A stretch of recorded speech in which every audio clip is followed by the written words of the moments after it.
Hello, നമുക്കൊന്നൊരു മോരുകറി ഉണ്ടാക്കിയാലോ? അതിനാവശ്യമായ സാധനങ്ങൾ: പഴം, കുറച്ച് മുളക് പൊടി, മഞ്ഞൾപ്പൊടി, വേപ്പില, നാളികേരം, കുരുമുളക്, ജീരകം, വെളുത്തുള്ളി, പച്ചമുളക്. അതിനുശേഷം കുക്കറിലേക്ക് പഴവും വെള്ളവും മഞ്ഞൾപ്പൊടിയും മുളക് പൊടിയും ഉപ്പും ചേർത്ത് 2 വിസിലടിക്കുക. അതിനുശേഷം നാളികേരവും ജീരകവും കുരുമുളകും വെളുത്തുള്ളിയും പച്ചമുളകും ചേർത്ത് മിക്സിയുടെ ജാറിലേക്ക് നന്നായി അരച്ചെടുക്കുക. അരച്ചെടുത്ത് നന്നായി വെണ്ണ പോലെ അരയണേ.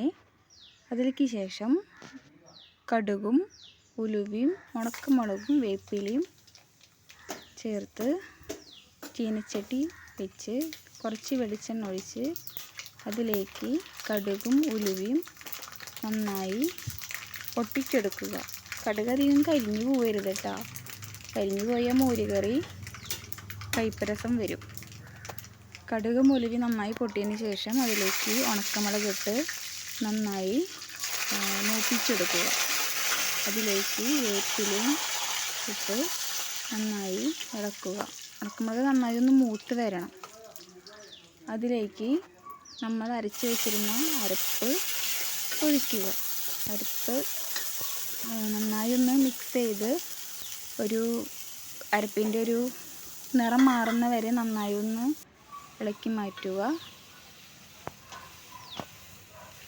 നന്നായി ഇളക്കിക്കൊണ്ടിരിക്കണം. അടിയിലൊന്നും പിടിക്കാൻ പാടില്ല. നന്നായി ഒന്ന് ഇളക്കി ചേർക്കുക. അതിലേക്ക് വേവിച്ച് വെച്ചിരിക്കുന്ന പഴവും ഇടുക. അതും നന്നായി ഒന്ന് അരപ്പ് കൂട്ടിയതിന് ശേഷം കുറച്ച് മോര് ഒഴിക്കുക. ആവശ്യത്തിനുള്ള മോര് ചേർക്കുക. അരപ്പ് നന്നായി ഒന്ന് തിളച്ച് ഒരു കുറുകി പരിവാവണ വരെ നന്നായി ഒന്ന് അതിന് ശേഷം കടുകും മുളകും വേപ്പിലയും ചേർത്ത്